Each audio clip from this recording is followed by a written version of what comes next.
Така, първо добър ден. Да поздравя колегите от отдел пациентски грижи. Прекрасна работа вършиха до сега и продължават да вършат. Това е да координират пациентите на Дева Мария. Като през годините, когато е работил отдела, винаги са имали ангажимента за съдействие на пациента и на неговите близки, както се казва, от А до Я. От приема до изписването. Да, обаче болницата се разшири страшно много. Дисциплините, които са в нея, станаха също много. И освен това, тя се и специализира, има цял нов корпус, който се занимава с онкозаболяване и онкоболни. За тази цел създаваме нов отдел в самия отдел на пациентски грижи и той се нарича Онкологичен координационен център. ОКЦ. Неговия ангажимент е предимно да координира онкоболни, също от А до Я, но се занимава с тази специфика само онкоболни. Ще се ангажира с диагностичната част, оперативна, ако има такава, химиотерапията, периода след изписване, настаняването, включително и административна част, ако има нужда. Тоест, същото, което го правят в Турция, само че даже има и допълнителни функции, които би трябвало да не отличат дори от турските болници. За да се случат нещата така, както трябва, две неща съм направил. Първо, аз поемам тази длъжност да ръководя този отдел, за да мине всичко през мен. Второ, взел съм и съм назначил чисто нов човек, който е извън нашата система. Никога не е работил в отдел пациентски грижи, свеж, необременен от другите специалности и другите дисциплини. Това е госпожа Абрахим, тя е седнала до мене. Изключително така лъчезарна, с невероятно желание да помага. И практически днеска ни е първи работен ден. Той е повече организационен и такъв опознавателен. Ние да опознаем болницата, и болницата да не опознае нас, както и сега това, което го правим като представяне и пациентите да не опознаят нас. Ние визитки нямаме още, между другото, но скоро и визитки ще имаме. Едно от нещата, които ще ги правим, що споменавам думата визитки, пациентите, онкоболните пациенти, в цялата страна системата е такава, преди да почне тяхното лечение, минават онкологична комисия, която им решава по какви стъпки ще бъде извършено лечението. С две думи, след взимане на хистология и доказване, че човек е онкоболен, той се привежда към тази онкокомисия и тя казва следното. Стъпка номер 1, примерно, ще бъде опериран. Стъпка номер 2 ще се направи диагностично изследване, примерно PET скенер. Стъпка номер 3 на тази база ще се направи лъчетерапия или химиотерапия. Общо взето, една последователност в действията. Това нещо само по себе си, то винаги е работило, но никога не е било ясно на пациента или на неговите близки. Което се е случвало и при нас тук. Пациента минава онкокомисия и оттам нататък някой му се обажда да знаеш, имаш химиотерапия на еди коя си дата. И той практически след химиотерапията почва да пита самия онколога, нали? Сега къде да отида? Сега какво да направя? Сега на кой да се обадя? Нали? Онкологът го знае, той пред него, нали? Решението на комисията е плана пред него и му казва, сега трябва да отидеш на PET скенер, примерно. И се започва.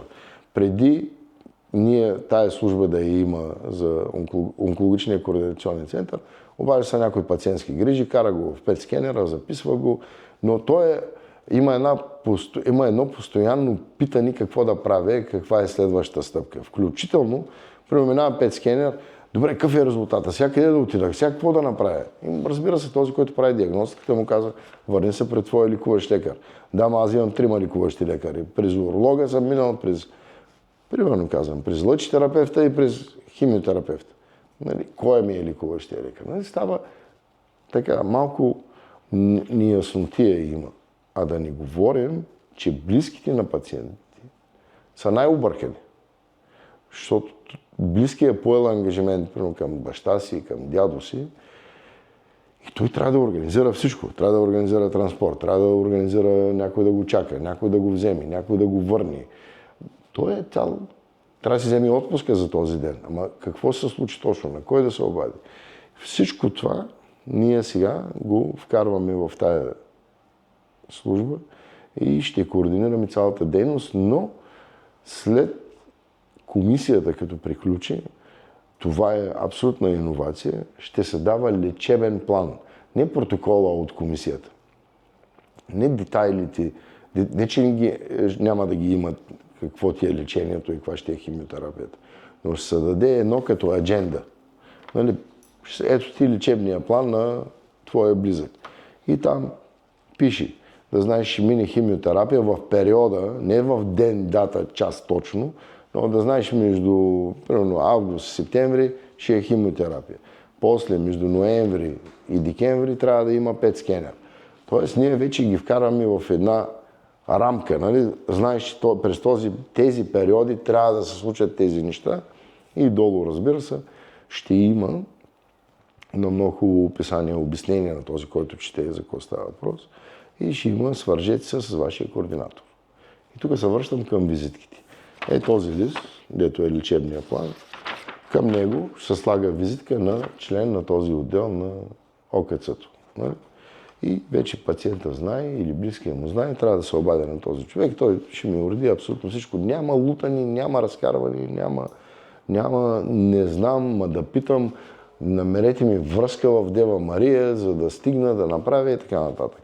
Освен това, сме го направили много лесно за самия потребител. Има и чекбоксчета. Аз съм закарал баща ми. Тая първата работа я свърших. Нали? Втората работа я свършихме. Остана третата работа. И отзад може да се пишат забележки, нали? Мои си забележки, еди какво си, еди що си и така нататък. Това цялото като действие би трябвало да смекчи чакането, да свали времето за чакане, да реорганизира битовизма на болния и неговите близки. Което, може би това е 50% от какво се случва покрай лечението. Защото аз и да дойда тук за лъчетерапията ми е 15 минути, примерно. Ма преди това той е цял ден организационен. Това вече е решено по този начин. Това е от мене.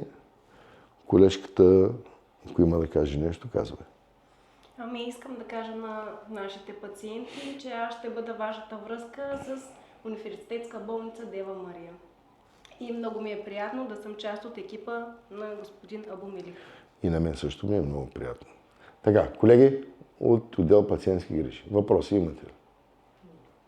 Изобщо? След интервюто Госпожа Аделийска говори в момента. ще направим ще помоля за една оперативка с отдела относно онкокомисията и след онкокомисията вече как да се стиковаме всички заедно. Така, относно вашата дейност, която е била до сега, абсолютно нищо не се променя. Все едно ние не съществуваме, а ние ще взимаме дейност от вас със всеки изминал ден. Тоест, утре идвам аз на работа и казвам, от тук нататък онкокомисията ние ще присъстваме. Примерно, нали? Да. От други ден идвам на работа и казвам, Галя си я конфискуваме към нашия отдел. Примерно казвам. Нали? Третия ден идваме на работа, казваме, ние през миналите 2 дена тествахме първото, второто, не е работещо. Ние сега слагаме основополагаща субординация. То може да не е удачно едното или второто, или третото, или четвърто. Ще намерим най-удачните решения в рамките на не повече от 2 седмици. Но това ще е всеки ден. Нашия офис е долу на първия етаж, в ляво от рецепцията. Това помещение е конструирано за това. То затова е такова там. Нали? Ние там, имайте предвид, че изписаните пациенти ще минават през нас. Не само приемащите. Тоест, онкологията изписва, пациентът ще дойде при нас, ще му дадем една анкета, ще го разпитим. Нали? Разбрал ли си, не си разбрал, какво е станало, имаш нужда от нещо. И си го изпращаме по живому, по здраво.